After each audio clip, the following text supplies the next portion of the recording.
care about that, shouted Veruca. I want one. All I've got at home is 2 dogs and 4 cats and 6 bunny rabbits and 2 parakeets and 3 canaries and a green parrot and a turtle and a bowl of goldfish and a cage of white mice and a silly old hamster. I want a squirrel! Hey guys, what's up? Today we're going to be reading Charlie and the Chocolate Factory, Chapter 24, Veruca in the Nut Room. Let's get right to it. Mr. Wonka rushed down the corridor. The nut room, it said on the next door they came to. All right, said Mr. Wonka. Stop here for a moment and catch your breath. And take a peek through the glass panel of this door. But don't go in. Whatever you do, don't go into the nut room. If you go in, you'll disturb the squirrels. Everyone crowded around the door. Oh, look, Grandpa, look! Cried Charlie. Squirrels! Shouted Veruca Salt. Crikey, said Mike Teeve. It was an amazing sight. 100 squirrels were seated upon high stools around a large table.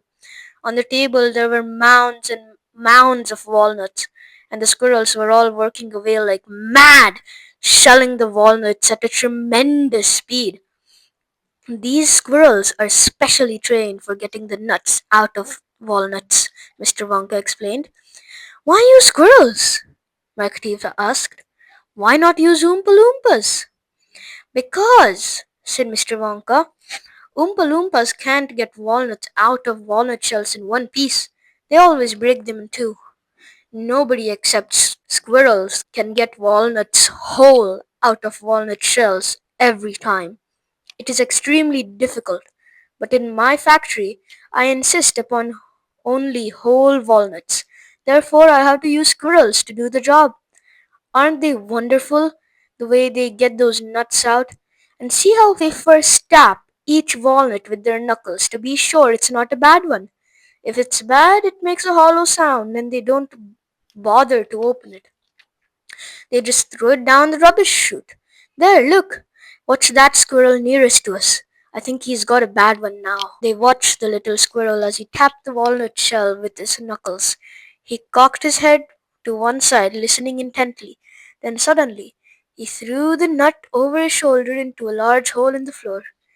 Hey, Mummy! Shouted Veruca Salt suddenly. I've decided I want a squirrel! Get me one of those squirrels!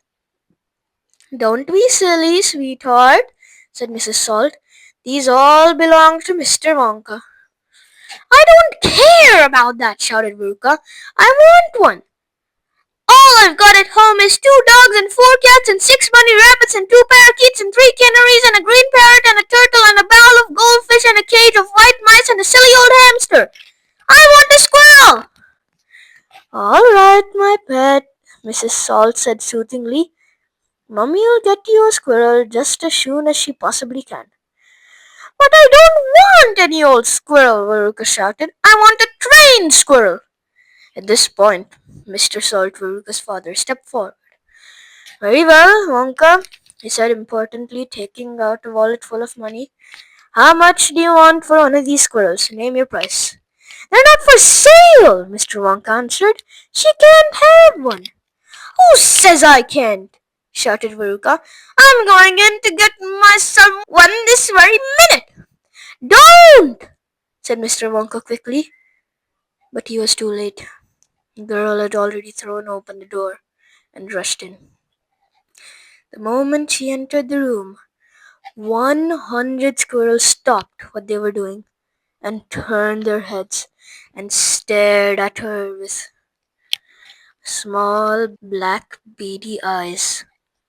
Veruca Salt stopped also and stared back at them, and her gaze fell upon a pretty squirrel sitting nearest to her at the end of the table. The squirrel was holding a walnut in its paws. All right, Veruca said, I'll have you. She reached out her hands to grab the squirrel, but as she did so, in that first split second when her hand started to go forward, there was a sudden flash of movement in the room, like a flash of brown lightning, and every single squirrel around the table took a flying leap towards her and landed on her body. 25 of them caught hold of her right arm and pinned it down. 25 more caught hold of her left arm and pinned that down. 25 more caught hold of her right leg and anchored it to the ground. 24 caught hold of her left leg. And the one remaining squirrel, obviously the leader of them all, climbed up onto her shoulder and started tapping the wretched girl's head with its knuckle. "Save her!" screamed Mrs. Salt. "Veruca! Come back! What are they doing to her?" "They're testing to see if she's a bad nut," said Mr. Wonka. "You watch." Veruca struggled furiously. The squirrels held her tight, and she couldn't move. The squirrel on her shoulder went tapping the side of her head with his knuckles. Then all at once, the squirrels pulled Veruca to the ground and started carrying her across the floor. "My goodness, she is a bad nut after all! Her head must have sounded quite hollow." Veruca kicked and screamed, but it was no use. Tiny, strong paws held her tightly, and she couldn't escape. "Where are they taking her?" shrieked Mrs. Salt. "She's going to where all the other bad nuts go," said Mr. Willy Wonka. "Down the rubbish chute." "By golly, she is going down the chute," said Mr. Salt, staring through the glass door at his daughter. "Then save her!" cried Mrs. Salt. "Too late," said Mr. Wonka. "She's gone." And indeed she had. "But where?" shrieked Mrs. Salt, flapping her arms. "What happens to the bad nuts? Where does the chute go?" "That particular chute," Mr. Wonka told her, "runs directly into the great big main rubbish pipe, which carries away all the rubbish from every part of the factory. All the floor sweepings and potato peelings and rotten cabbages and fish heads and stuff like that." "Who eats fish and cabbage and potatoes in this factory, I'd like to know?" said Mike Teeth. "I do, of course," answered Mr. Wonka. "You don't think I live on cocoa beans, do you?" "But, but, but," shrieked Mrs. Salt, "where does the great big pipe go in the end?" "Why, to the furnace, of course," Mr. Wonka said calmly. "To the incinerator." Mrs. Salt opened her huge red mouth and started to scream. "Don't worry," said Mr. Wonka. "There's always the chance that they decided not to light it today." "A chance!" yelled Mrs. Salt. "My darling Veruca, she'll, she'll be sizzled like a sausage." "Quite right, my dear," said Mr. Salt. "Now see here, Wonka," he added, "I think you've gone just a shade too far this time. I do indeed. My daughter may be a bit of a frump, I don't mind admitting it, but that doesn't mean you can roast her and fry her to a crisp. I'll have you know I'm extremely cross about this. I really am." "Oh, don't be cross, my dear sir," said Mr. Wonka. "I expect she'll turn up again sooner or later. She may not even have gone down at all. She may be stuck in the chute just below the entrance hole. If that's the case, all you'll have to do is go in and pull her up again." Hearing this, both Mr. and Mrs. Salt dashed into the nut room and ran over to the hole and in the floor and peered in.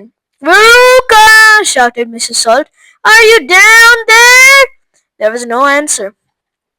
Mrs. Salt bent further forward to get a closer look. She was now kneeling right on the edge of the hole with her head down and her enormous behind sticking up in the air like a giant mushroom. It was one dangerous position to be in. She needed only one tiny little push, one gentle nudge in the right place. And that is exactly what the squirrels gave her. Over she toppled into the hole head first, screeching like a parrot. "Good gracious me!" said Mr. Salt, as he watched his fat wife go tumbling down the hole. "What a lot of rubbish there is going to be today," he saw her disappearing into the darkness. "What's it like down there, Angina?" he called out. He leaned further forward. The squirrels rushed up behind him. "Help!" he shouted. but he was already toppling forward, and down the chute he went, just as his wife had done before him and his daughter. "Oh dear!" cried Charlie, who was watching with the others through the door. "What on earth's going to happen to them now?" "I expect someone will catch them at the bottom of the chute," said Mr. Wonka. "But what about the great fiery incinerator?" asked Charlie. "They only light it every other day. Perhaps this is one of the days when they let it go out. You never know. They might be lucky." "Shh!" said Grandpa Joe. "Listen! Here comes another song." From far away down the corridor came the beating of drums, and then the singing began. "Veruca Salt!" sang the Oompa Loompas. "Veruca Salt, the little brute, has just gone down the rubbish chute, and as we very rightly thought that in a case like this we ought to see the thing completely through, we polished off her parents too. Down goes Veruca down the drain, and here perhaps we should explain that she will meet as she descends a rather different set of friends to those that she has left behind. Those won't be nearly so refined. Fishhead, for example, cut this morning from a hill, but hello, good morning. How do you do? How nice to meet you. How are you? And then a little further down, a mass of others gather round. Bacon, rinds, and rancid lard, a loaf of bread gone stale and hard, steak that nobody could chew, an oyster from an oyster stew. Some liver were so old and grey one smelled it from a mile away.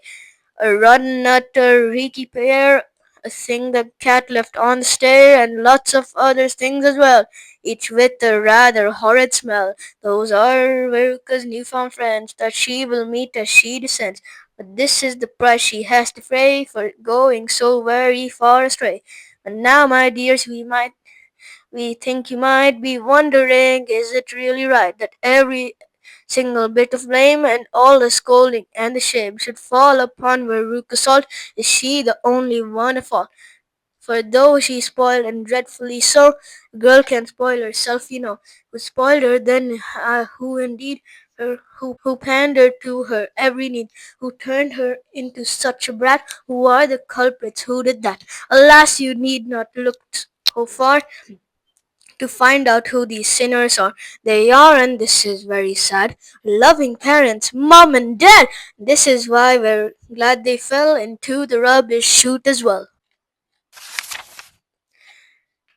Chapter 25, The Great Glass Lift. Hope you guys enjoyed that chapter of Charlie and the Chocolate Factory. Please subscribe to my channel. I make amazing content. And if you want to see more amazing content, then hit that bell button and turn your notifications on. Because until next time, it's me, signing off.